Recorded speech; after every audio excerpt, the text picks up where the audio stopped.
Hello guys, in this video I'm going to talk about how to add a timer in your Shopify product page. To do this is pretty simple. So here we're going to go back to our own page. So first you want to go to your online store and press customize. From there you want to actually go here to our home page and add a section. So for adding a section you want to go to custom liquid right here, and then you're going to embed your own actual code from there. So here in the custom liquid, as you can see, you want to place your liquid code right here. So first you want to go to a website called dash elf site or just elf site. Just search up elf site right here.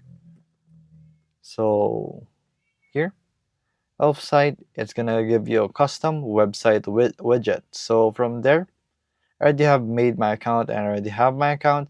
So here, all you have to do is go to your widgets, search up countdown timer, install that, and then here, as you can see, you can go directly to Shopify, but if you want to, you can just copy the code right here, and then we'll have to paste it. So here, we'll paste it, and then let's apply it right here and save. So from there, once it's saved, you will have to check out your own actual page to see if it's working.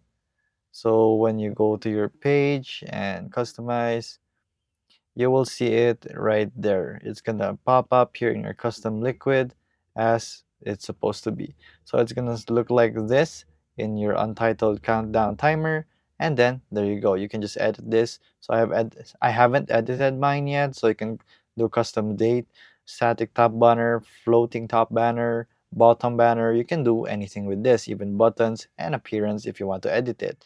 So there you go guys, that is how you add a timer in your Shopify product page. If this video was helpful, please hit the like button and don't forget to subscribe.